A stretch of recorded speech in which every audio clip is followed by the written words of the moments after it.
कारण 26 जानेवारीला पूर्ण एक वर्ष आमच्या मराठा समाजाची फसवणूक केलेली 1 वर्ष पूर्ण होते सगळ्या अंमलबजावणीच्या बाबत आणि 8-9 मागण्याच्या बाबत. त्यामुळं 25 जानेवारीला 2025ला आंतरवाली इथे आमरण उपोषणाला मी बसणार आहे. इथं कठोर आमरण उपोषण होणार आहे. मराठा समाजाला आणि सरकारलाही माझी विनंती आहे, 25 जानेवारीच्या आत तशा तर सगळ्या मागण्या तुम्ही अधिवेशनातच पूर्ण करा, पण 25 जानेवारीच्या आत 25 जानेवारीच्या आत 2025 याच्या आत सगळ्या मागण्यांची अंमलबजावणी करा. नसता सरकारला इतके वाईट वाटल की इतका पश्चाताप येईल, इतकं भयंकर आंदोलन, इतक्या प्रमाणात एकजुटीनं मराठा समाज रस्त्यावरती पुन्हा आला, तुमचे बघताना सुद्धा डोळे फाटतील.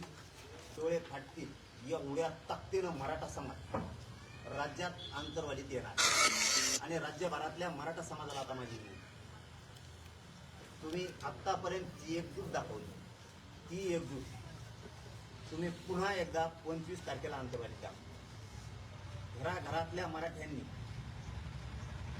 आंतरवालीकडे यायचे. राज्यभरात एकाही मराठ्याने 25 जानेवारीला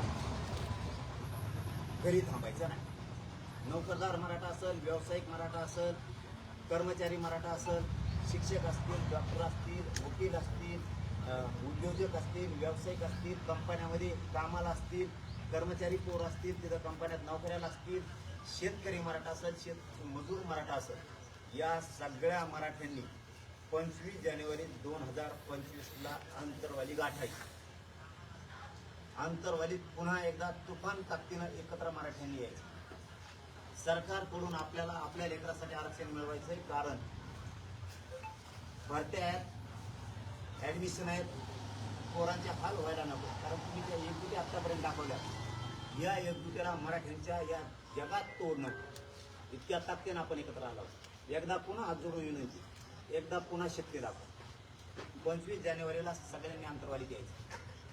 ज्याला उपोषणाला बसायचं ते बसा, कोणाला बंधन असणार नाही. ज्याला नाही बसायचं ते बसू नका. पण आंतरवाली ही 25 जानेवारी आता डोक्यात फिट करा. स्वतः सगळ्यांना मोबाईल चालवायचा, सोशल मीडिया चालवायची, स्वतः पोस्ट करायला सुरू करायचं. 25 जानेवारी चलो आंतरवाली, इतकी ताकद दाखवा तुम्ही जे आतापर्यंत ताकद दाखवली. कारण काही चेहरे मराठा बांधवांना सांगतो तुम्हाला आता दिसणार नाही. कारण जे आपल्या गोरगरीब मराठ्यांच्या एकजुटीवरती राजकारणाचा फायदा उचलायला आपल्याकडे आले होते, ते चेहरे तुम्हाला दिसणार नाहीत. कारण त्याचा स्वार्थ वेगळा होता आणि गोरगरीब मराठ्यांचा माझा स्वार्थ ही गरीब मोठा करणं घेऊन, त्याच्यामुळं हे आंदोलन गरीब मराठ्यांनी हातात घ्यायचं. मराठा समाजाला या माध्यमातून काम सांगतो, सगळ्यांनी आंतरवालीकडे यायचं. दुसरं काम, महाराष्ट्रभर आपण आपल्या गावात आपण स्वतःच बैठका घ्यायची. आपलं गाव आपणच बैठक घ्यायची. माझं गाव माझी जबाबदारी. या पद्धतीनं मराठा सेवकांना राज्यभरातल्या एक प्रचंड मोठं नेटवर्क उभा करायचं आणि ताकदीनं आपण आपल्या गावात सगळ्यांनी आपण आपल्या गावात बैठका घ्यायला सुरुवात करायची. आपणच आपलं गाव सगळ्यांनी डेव्हलप करायचं. आपण आपल्या गावात घराघरात जायचं.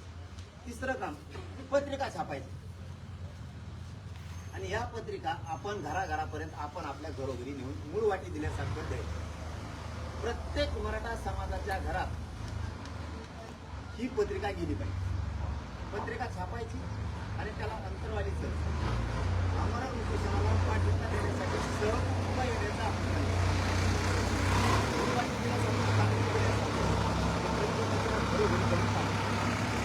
मराठा समाजाने आपण आपल्या गावातले जेवढे वाहन आहेत, चौथं काम, आपले जेवढे वाहन आहेत गावात, मोटरसायकल असेल, 4 व्हीलर असेल, रिक्षा असेल, ट्रक असेल, टेम्पो असेल, ट्रॅक्टर असेल, पिकअप असेल, टेम्पो असेल, जे काय वाहन असेल, छोट्या छोट्या जीप असतील, आपले जे रिक्षे आहेत, आपले सगळे वाहन 25 ऑगस्ट 2025ला गावात न राहता ते आंतरवालीत दिसले पाहिजे.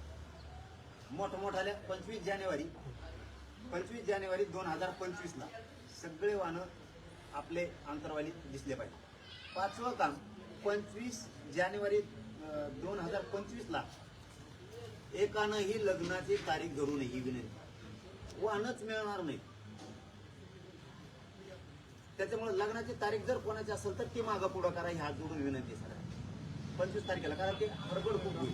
कारण सगळा मराठा समाज हा अंतर्वालीकडे उसळणार आहे. पुन्हा एकदा मराठ्यांची लाट उसळणार आहे. पुन्हा एकदा त्या ताकदीनं गरीब मराठा एकजुटीची ताकद दाखवून असा उसळणार आहे. इतकं भयंकर भगवं वादळ पुन्हा एकदा त्या राज्यात उसळणार आहे. त्याच्यामुळे तुम्हाला पावणारा वेळेला यायला जायला अडचणी येतील. वाहनं नसणार आहेत. कारण प्रत्येक नोकरदार वर्ग माणूस सुद्धा त्या दिवशी आंतरवालीकडे येणार. आणि इथं 25 जानेवारीला हे आमरण उपोषण माझं सुरू होणार आहे. ज्याला बसायचं त्यांनी मनानं बसा, ज्याला नाही बसायचं त्यांनी बसू नका. बंधन नाहीये. 24 जानेवारीलाच इथं गर्दी होणार आहे. कारण 24 जानेवारीला रात्रीच नोकरदार वर्ग, गोरगरीब मराठा हे सगळा व्यवसायिक समाज सगळे गोरगरीब त्याच्यामुळे सरकारला आता माझी शेवटची एक विनंती.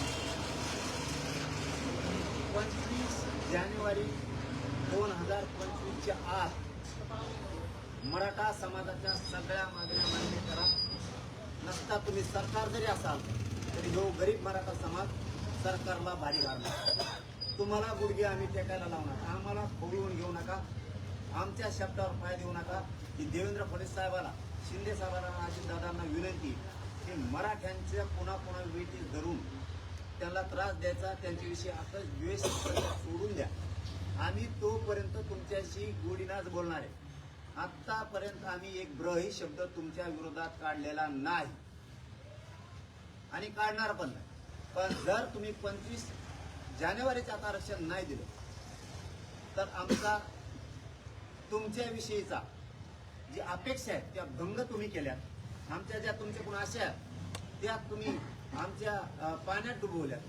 तुम्ही मराठा समाजाची बेमानी केली. मराठा समाजाला तुम्ही धोका दिला.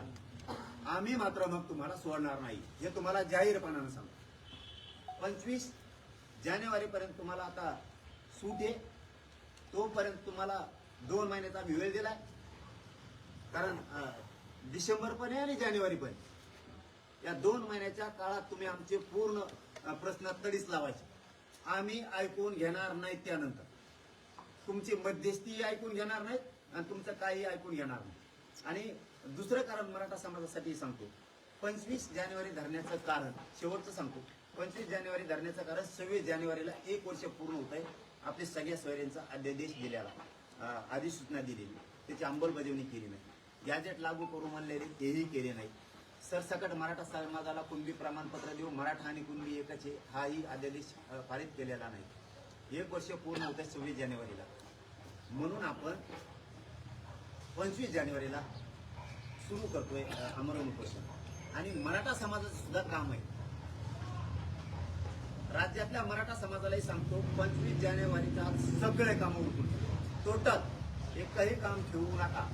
जितक्या दिवस असायची वेळ नव्हता तितके दिवस मराठा समाज आपण बसायची. त्यातल्या 2 गोष्टी सांगायच्या राहिल्या तेवढ्या सांगतो आणि मी थांबतो. पहिले की कामं सगळे उरकून घ्या. आमरण उपोषणाला बसा नका बसू.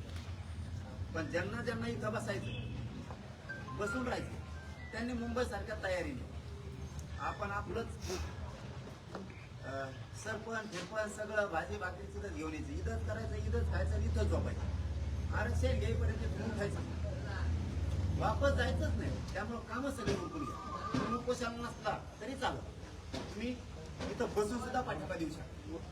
आपलं सगळं साहित्य घेऊन मराठा समाजाला राज्यातल्या सांगतो इथं आमरण उपोषण सुरू आहे. त्यामुळे तुमचं इथं राहणारे जे माणसं राहणारे तिथं कायम सुरू होती त्यांच्यासाठी सांगतो. आपलं सगळ्या वस्तू घेऊन याच्या, पाण्याच्या, जेवणाच्या, सगळ्या हातरायच्या, पांघरायच्या सगळ्या. काही जण गाडीतच झोपत येईल, काही जागा मिळाली तर इकडे झोपतील. त्यामुळे सगळ्या वस्तू घेऊन या. कोणी हॉटेलवर चहा प्यायला जायचं नाही, पुढे हॉटेलवर मुक्कामा जायचं नाही. किती श्रीमंत असला आणि किती गरीब असला पुढे हॉटेलवर झोपायला जायचं नाही, जेवायला पण जायचं नाही, कुठं चहा पाणी घ्यायला जायचं नाही. आपलं सगळं पाण्याची व्यवस्था घेऊन सगळ्या वस्तू घेऊन कुठं जायचं नाही. कारण गोरगरिबाच्या लढ्यात सामील होईल. श्रीमंत गेला इकडे झोपायला, गरीब गेला तिकडे झोपायला, पुढे हातवर झोपायला जायचं नाही, जेवायला जायचं नाही, काय नाही. प्रत्येक भाकरी इथंच खायच्या, नाही तर येताना घेऊन यायचं नाही तर स्वतःच करायचं इथे. एकजुटीने तुमच्यात असं क्षमता दम धरायची ताकद तर उपोषण करा, नाही तर करू नका. आणि घरच्यांच्या विरोधात जाऊन येताना उपोषण करू नका. घरच्यांचा जर विरोध असेल तर अजिबात विरोधात जाऊन करायचं नाही. मी एकटा खंबीर आहे. मी मरायला तयार आहे. आणि मराठा समाजाला शेवट सांगतो, तुम्ही खूप एकजूट दाखवली. तुमच्या माझ्याकडून खूप अपेक्षा आहेत. प्रत्येक मराठा समाजाचं वाटतं हेच पोरगा आता काहीतरी आपल्या लेकरांचं करू शकतो. तुमच्या अपेक्षा मी कधीच भंग होऊ देणार नाही. तुमच्याशी गद्दारी करणार नाही. कधी मॅनेज होणार नाही, कधी फुटणार नाही. हे शब्द आहे माझा तुम्हाला की हात जोडून मराठ्यांना विनंती की तुमच्या अपेक्षा ज्या माझ्याकडून आहेत त्या मी पूर्ण करणार आहे. मी कधी हटणार नाही. एखाद्या वेळेस असंही होऊ शकतं की या उपोषणा मला आता सहन होत नाही. किती उपोषणा करावं. मी काल दौरी करून आलो तर मला 4 दिवस आराम करायला लागला, सलाईन घ्यायला. माझे लय हाल आहेत, माझ्या लय वेदना आहे. माझा याच्यात शेवटही होऊ शकतो. पण माझा मराठा समाज सांभाळा. काही झालं तरी मी हटणार नाही. माझ्या समाजाला आरक्षण दिल्याशिवाय मी हटत नाही. काळजी करू नका. एखाद्या वेळेस 100% मलाही असं वाटतं की मला राजकीय साथ देत नाही पाहिजे. मी आता 10-10 दिवस 15-15 दिवस उपोषण करत होतो. आता दुसऱ्या तिसऱ्या दिवशी माझे खूप हाल होणार आहे. कारण मला आताच उठता येत नाही, बसता येत. उठायला पायऱ्या करायचं असल्या तरी मला खाली वर घरात नसला. त्यामुळे माझे प्रचंड शरीरात वेदना आहे. एखाद्याच माझा शेवट सुद्धा होऊ शकतो. मी माझा शेवट झाला तरी हरकत नाही. माझ्या कुटुंबालाही सांगतो, समाजालाही सांगतो, कुणी रुसू नका. कुटुंबाला पण सांगतो, या समाजासाठी तुम्ही मी नसलो बी तरी तुम्ही योगदान द्या. माझ्या समाजालाही सांगतो, तुम्ही समाजासाठी आपल्या लेकरांसाठी सगळे लढा. तो लढा कधीही बंद पडू देऊ नका. आपल्या मराठा समाजाला कायमचं आयुष्याचं मिळाल्याशिवाय हा लढा बंद पडू द्यायचा नाही. ही माझी समाजाला हात जोडून विनंती आहे. आणि दुसरं एक, माझा शेवट जरी झाला तरी चालत, मी शेवट करायला तयार आहे. पण मी मात्र म्याने घेऊन चुकणार करता होणार नाही. मात्र मराठ्यांनी एक हात जोडून तुमच्या पायात जर विनंती झाली की 25 जानेवारीला लहान ताकदीनं घराघरातले सगळे मराठी अंतरवाली ही माझी सगळ्यांना हात जोडून विनंती. सगळे कामं धंदे बंद ठेवा. त्याच्यात एक 2 दिवस काम करण्यासाठी काय फरक नाही पडणार. आपल्या समाजाचं कल्याण होतं. सगळे मराठी राज्यातले कानाकोपऱ्यातले, मुंबई असन, कोकण असन, खानदेश असन, विदर्भ असन, मराठवाडा, मुंबई पुणे शहरातले सगळे व्यावसायिक मराठी, नोकरदार कर्मचारी मराठ्यांनी सगळे अंतरवालीकडे, शेतकरी मराठ्यांनी सगळे कामं बंद ठेवा. कारण माझ्या मराठ्यांच्या लेकरासाठी एकजूट होऊन ताकदीनं अंतरवालीत या 25 जानेवारीला. आणि आपण आपल्या गावात बैठका उद्यापासून सुरू करा.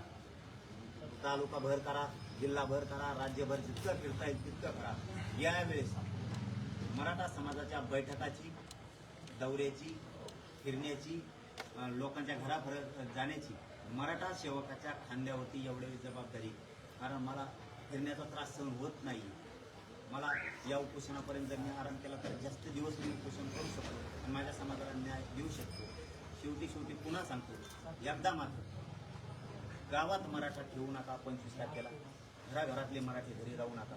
25 जानेवारीला सगळे राज्यातले कानाकोपऱ्यातले माझे मायबाप मराठी लेकरा बाळासह अंतरवाली द्या. माझा शेवट झाला तरी चालेल, पण मी मराठ्यांना आरक्षण दिल्याशिवाय आणि या सरकारला वाकवल्याशिवाय मला हटणार नाही. शेवटी मराठ्यांचं वादळ एकदा पुन्हा उसळा. भगवं वादळ या राज्यात पुन्हा उसळलं पाहिजे. इतक्या ताकदीनं मराठी या सरकार नाही तर मराठा सरकारपेक्षा मोठा आहे. पुन्हा एकदा मराठ्यांनी सिद्ध झाला. धन्यवाद. तुम्हाला काय विचारायचं? 21 ऑक्टोबर 2023ला आत्ता तुमच्या ज्या 7 मागण्या आहेत त्यामध्ये तुम्ही स्वतः असं म्हटलं होतं की EWS नावाचं पिल्लू सरकारनं सोडलंय आणि EWS हे मराठ्याला आरक्षणाचा लाभ होत नाही अशा अनुषंगानं आपलं वक्तव्य होतं आणि त्यावरनं आपल्याला EWS चे मारेकरी असं देखील म्हटलं गेलं. आणि आता 7 मागण्यात तुम्ही पुन्हा म्हणताय की EWS द्या. दादा, मी हे आज म्हणत नाही. मी पूर्वीपासूनच सांगतो, सगळ्यात महत्वाचं आरक्षण हे ओबीसीतलं. बाजू नकोच, हे नको ते पण नको, पहिल्यापासून म्हणणं. पण तुम्ही ते आम्हाला सरसकट कुणबी देत नाहीये. आम्हाला दिलं कोणतीच गरज नाही, कारण ते केंद्रापर्यंत येऊन आमचं ओबीसीचं कुणबीचं. आता तुम्ही काय केलंय, ECBC दिले सरकारनं, हे राज्यापुरतं. आमच्या पोरांचे त्याच्यात हाल व्हायला लागले. तुम्ही EWS रद्द केल्यामुळे ही पोरांची मागणी, की आपल्याला EWS पाहिजे. ही पोरांची मागणी घेऊन मी मागणी केली की EWS लागू. कारण तुम्ही आम्हाला जर ओबीसीचं आमचं कुणबीचं दिलं जे आमच्या हक्काचं ते आमचा हक्क आहे. आम्ही ओबीसीतून नाही मागत, ओबीसीतच येत आम्ही. आमची फक्त अंमलबजावणी करायची. 1881-84 पासून आम्ही ते द्या म्हणतो. मग आता हे मिळेपर्यंत पोरांचा तोटा व्हायला लागला सरकारमुळे. कारण ते एससीबीसी दिल्यामुळे ईडब्ल्यू रद्द झालं. यांनी दिलं नसतं ते रद्द झालं नसतं. चूक सरकारची. त्यांना आम्ही त्यांची चूक दुरुस्त करायची सांगायला लागलो, बाकी काय नाही. असं आहे की त्यामुळे मागच्या ज्या भरती झाल्या त्यात मराठा समाजाला ईडब्ल्यूएसचा लाभ झाला नाही आणि मेरिट हाय गेलं. याला दोषी जबाबदार कोण आहे मग? सरकार एससीबीसीचं मागितलंच नाही ना. तुम्हाला द्यायचं कोणी सांगितलं? तुम्हाला द्यायचंच नव्हतं सांगितलं. तुम्ही लाभलं आमचं. आम्ही मागतोय बोलतो तुम्हाला कुणबी आरक्षण. जे कुणबी म्हणजे आम्ही मराठा समाज हा सगळा शेतकरी सगळा. मग शेतकरी म्हणजे कुणबी. पूर्वी आला शब्द होता कुणबी, सुधारित शब्द शेतकरी आला. आम्ही सगळे शेतकरी. आम्हाला काय लाज असायचं कारण नाही आमच्या शेतकरी. म्हणून आमचा हक्कच द्या. आम्हाला जर ते दिलं 83 क्रमांक मराठी येते, कोट जात उपजात म्हणून बाकीच्या घातल्या मराठ्यांची घालता येईल, कोट जात उपजात म्हणून, कस्तम जात म्हणून. मग तुम्ही ती घालत नाही. मग आम्हाला हे बाह्य अंग जे म्हणते की ध्यान देण्याचं सांभाळायला लागतं. पुढे एससीबीसी ईडब्ल्यूएस तुम्ही आमच्या हक्कात आरक्षण द्या राज्यापासून केंद्रापर्यंत. आमचे पोर अधिकारी म्हणते ना, हे म्हणणं आहे सरकार. हे सरकार दोषी आहे. असं आहे की तुम्ही असं म्हणताय की मागच्या दीड वर्षापासून लढा करताय. तेच सरकार, तेच मुख्यमंत्री फक्त आलटून पालटून त्याच ठिकाणी बसलेले. तुमचंही आंदोलन अंतरवालीतून त्याच ठिकाणी केलं. तुम्हाला मागच्या सरकारने नाही दिलं, पण ह्या सरकारने जे पत्ती आहेत त्याच गोष्टी सगळ्या. तुम्हाला का अपेक्षा वाटते की आता ही आपली मागणी मान्य होईल? ते बघा, मागं पण तेच होतं, आता पण तेच आहे. नवं सरकार आलेलं नाही आणि आलटून पलटून बी आलेलं सगळे तेच आहे. पहिल्यांदा तेच चालित होते, आताही तेच चालत आहे तेच आहे. बदल नाही. परंतु त्यांना जशी संधी दिली होती तसं हे नवीन सरकार आहे. म्हणजे आता ते नवीन झालेले मुख्यमंत्री उपमुख्यमंत्री बदल झालेला त्यांच्यातला, त्यांनाही संधी दिली पाहिजे. त्यांना दिली ना, मग यांना का संधी नाही? म्हणून आम्ही 2 महिन्याचा वेळ त्यांना मध्ये दिला. त्या 2 महिन्याच्या काळात त्यांनी द्यावं आणि मराठा समाजाचं कल्याण करावं. मराठा समाजाची नाराजी अंगावर पुन्हा घेण्याचा प्रयत्न करू. असं आहे की जे सरकार निवडणुकीच्या काळात झुकलं नाही ते आता कुठल्याही निवडणुका नसताना झुकेल असं आपल्याला का वाटतं? या द्या ना 25 तारीख कळण द्या. पूर्वी तेच होते, आम्हाला काय वाटत नाही त्याचं. आम्हाला काय वाटत नाही त्याचं. पूर्वी तेच होते, आता पण तेच. हा, दुसरे कोणी असते असं तसं तर वाटलं असतं. आता काय होईल कसं होईल. पूर्वी तेच होते, आताही तेच आहेत. मराठ्यांच्या पुढं कोणतं सरकार नाही 70 वर्षात. शेवटी ते सिद्ध होईल आणि मग सरकारला कळतं. पण मी ओबीसीतून आरक्षण घ्या. पाटील साहेब, त्यांचा प्रश्न याच्यासाठी महत्वाचा तोच मी पुढे घेऊन लागतो की निवडणुकीच्या काळामध्ये एखादा मोठा समाज नाराज असतो तर त्याच्याशी झुक्त घेतात सगळे राजकीय पक्ष. तसं निवडणुकीच्या आधी तुम्हाला घाबरून राहिले सरकार ते सत्तेवर बसलं. आता खरंच निवडणूक नाही, मग तुम्हाला एंटरटेन करायचं, तुम्हाला घाबरायचं काय कारण करतात? मराठ्याने जाणलं त्यांना. मराठ्याशिवाय सत्ता येत असते का राज्यात कोणाची? मराठ्याने मनभर म्हणून एखाद्या आमदाराला पुन्हा मराठ्याने मतदान नाही केलं त्या घेवर एखादं. आणि ज्याच्या मराठ्याने मतदान केलं ते आता कचरा धरून बाहेर काढतील ना. तो लेकराचं कल्याण आमच्या लेकरांसाठी वाटायचं पळड्याला असूनच घेऊन आणलं. दोघांनी मतदान घेतलंच ना. असं कसं काय होऊ शकतं? मराठ्यांचा रोज त्यांनी अंगावर नाही गेला. त्यांनी जर घेतला मग त्यांना कळलं पुढं काय. आता तुमची फडणवीसांविषयीची काय भूमिका आहे? कारण फडणवीस आता मुख्यमंत्री होते. पूर्वी जी होती ती मध्यंतरी होती ती का आता वेगळी? त्यांना वेळ दिला, त्यांना पण 25 तारखेपर्यंत वेळ. एक शब्द बोललो नाही. त्यांनाही सुरुवातीला बोललो नव्हतं, आताही बोललो नाही. सरकार आल्यापासून 25 जानेवारीपर्यंत शब्द काढल्या. बेमानी मराठा समाजाबरोबर झाली की सामना मराठ्यांचा सरकार. सरकारचा की फडणवीसांचा? आम्ही आता बोलायला होतो 25 तारखेला कधी बोलू. आता वेळ तर द्यावा लागेल ना 2 महिने. तर सरकारकडून आणखी आशावादी आहे का नसायला पाहिजे? त्यांच्याकडून पण होतं. हे पण तेच आहेत, का नसायला पाहिजे? कारण देणार तेच. भांडण धरावं लागेल तर पडलेल्याशी नाही, सत्तेत असणार. मागणी करायची असेल कोणाला तरी सरकारकडेच करावी लागेल. आम्ही सरकारकडे करायला आज केली जाहीरपणानं आपल्या मीडियाच्या बांधवाच्या माध्यमातून सरकारकडे मागणी केली आहे. आणि याच्यावरती ते तातडीनं दखल घेतली. मराठ्यांना बेदखल करणार नाही, कारण सत्तेवर बसायला मराठाची. त्यामुळे त्यांना हे करावं लागेल. त्यांनी जर नाही केलं त्यांना 25 जानेवारीच्या नंतर मग कसं का कळत आपण वाईट निर्णय घेतला मराठ्यांना नाही घेऊ. ते तुमचा सुपडा साफ कुणाचा करायचा होता मग? आता एवढं सगळं झाल्यावर तुम्ही म्हणताय की यांनी मतदान त्याला केलं, त्यांनी यता केलं, तर तुम्हाला सुपडा साफ कुणाचा करायचा होता? सगळ्यांचं त्यांचं, पण आमचं समीकरण जुळलं नाही राहत. आमचं जुळलं असतं तर मग याला कसं काय केलं असतं? कारण दोन्ही आमचं कोण बोलत नाही म्हणून आमचं चाललं होतं समीकरण जुळून आपले. आता आमचं समीकरण जुळलं नाही, मग आपलं मैदानातच नाही तर सुपडा साफ कसा करा? मैदान सुपडा साफच नाही केला असतो तरी उद्याचा दिवस उगलच ना आमचा. तुम्ही निवडणुकीची घोषणा मागे घेतल्यानंतरचं वक्तव्य सुद्धा होतं की सुपडा साफ करणार. बघा मी काय असं करत नाही. भांडं काय म्हणजे ते गाडीला जायचं तुमचं टाकला पाहिजे ते तर काय पुसके धंदे मी नाही. मी जाहीरच सांगितलं, मी कोणाला कधीच पाडा मानलेला नाही. लोकसभेला नाही, विधानसभेला नाही. स्पष्ट कोणाचंही नाव घेऊन कधीही बोललेलं नाही. मला राज्यात कुणी माणूस दाखवा की तुला सांगितलं होतं याला. मी माझ्या शब्दावर ठाम असतो, कारण मला शब्द बदलू हे वागायचं नाही. त्यामुळे मैदानात जर आम्ही असतो तो सुपडा सापच केला, पण आम्ही मैदानात नव्हतं, समीकरण जुळलं नाही, मैदानातच नाही. मग आम्ही याला पाळणं त्याला निवडून आणणं याच्यात आम्ही असूच शकत नाही. हा मात्र माझ्या मराठा समाजाला मी जाहीर सांगितलं होतं, तुम्हाला ज्याचं काम करायचं त्याचं करा. तुम्हाला ज्याला पाडा त्याला पाडा, ज्याला निवडून आणायचं त्याला आणा. मराठा बंधनमुक्त केला होता. कोणाच्याही दावणीला मराठा समाज बांधला नाही. पण मराठ्याशिवाय या राज्यात कोणी येऊ शकत नाही, असं एकही आमदार म्हणू शकत नाही की मला मराठ्याचं मतदान. तर आता 25 तारखेपर्यंत तुम्ही काय करणार? आता मी आरामच करावं लागेल, कारण दौरा करणार, लोकांना भेटणार, काय करणार का? होणार नाही असं नाही. दुसरं इतकंच तितकं करणार. सत्य परिस्थिती मी तुमच्या समोर घातलेली नाही, कारण मी जितकं समाजाला मानतो ना, हे शब्द मी हमेशा म्हणतो, तितकं मी मीडियाच्या बांधवाला सुद्धा मानतो. कारण खूप लावून धरलेले आमच्या गोरगरिबाच्या प्रश्नासाठी आपण सुद्धा. म्हणून मला खरंच शरीर साफ नाही. 2 दिवस जर दौरा केला ना, मला 5-6 दिवसाला घ्यायला.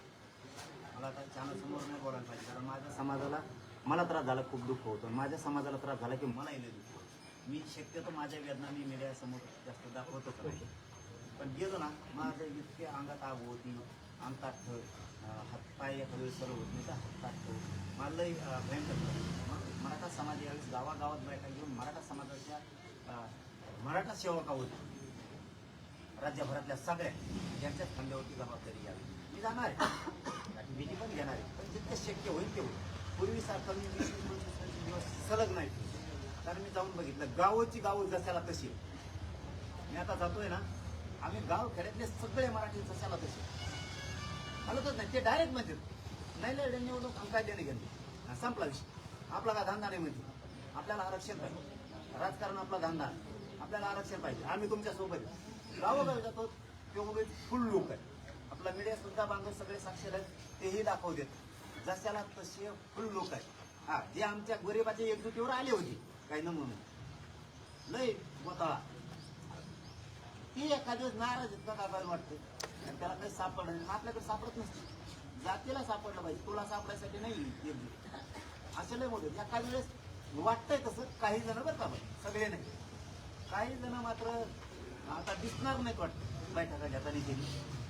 कारण मराठा समाजाचे लक्षात येणार आहे घेऊ नये म्हणजे आपल्या एकजुटीवर राजकारण साधायसाठी आलता कळून ते तुमच्या विरोधात बोलतील, नाही जे येणार नाहीत ते नाही येणार नाहीत. ते तरी विरोधात बोलत नाही आणि बोलणार बी नाही, कारण त्यांना काय वाटत नाही माझ्या समाजाचं वाटलं. हा, ज्याला पक्षाचा स्वार्थ नाही, त्याला पक्ष पण कसं साधायचं, कामोकमी काढाकाढी दुकानदाऱ्या हे बोलू शकतात. त्याला जात मोठी नाही, पक्ष आणि पक्षाचा नेता मोठा आहे, त्याला काही मिळायचं असेल त्यांच्याकडून पुढं तो मात्र बोलू शकतो. पण शक्यतो मराठ्यांचं रक्त मराठ्यांच्या विरोधात बोलणारच नाही, हे सामान्य मराठा ठाम आहे. पण आता काही असू शकतं स्वार्थासाठी रक्तावर सुद्धा उलटू शकते, असू शकतं. आता ते काय बाकी त्यांच्या मनात काय सांगू शकत नाही. पण शक्यतो जे आमची एकजुटीचा फायदा राजकारणात उचलायसाठी आले होते ते जर नाही आले पुन्हा त्याच्यात तर बोलणार नाही, कारण त्यांना मराठ्यांची जाण आहे. असेच ते पण होते. मराठ्यांच्या रक्त मराठ्यावर उलटू शकत नाही आणि उलटणार रक्त हे मराठ्यांचं असू शकत नाही. असं आहे की 7 वेळा तुम्ही उपोषण केलं, अनेक दिवस उपोषण केलं. हे 7 दिवसात 7 वेळाचं उपोषण, अनेक दिवसाचं उपोषण आणि छत्रपती शिवाजी महाराजांची शपथ, याकडे कसं बघता तुम्ही या सगळ्या अनुषंगाने? पुरी व्हायला पाहिजे. हा. आता पुरी व्हायला पाहिजे. हे आता पुरी व्हायला पाहिजे. हो. हे आता पुरी व्हायला पाहिजे, कारण आमच्या सामाज सुद्धा काही सहन नाही. आम्ही काय आम्ही सहन करायला सुद्धा मला नाही जेवढ्यालाच नाही. हा. आता ते डोकं ते लावायचं नाही. काही पोराला राज्यातल्या बोट नाही लागला पाहिजे. काही पोराला बोट नाही लागला पाहिजे राज्यातल्या मराठी. नसता मराठ्यांचा संयम सुटल. धन्यवाद. ओके.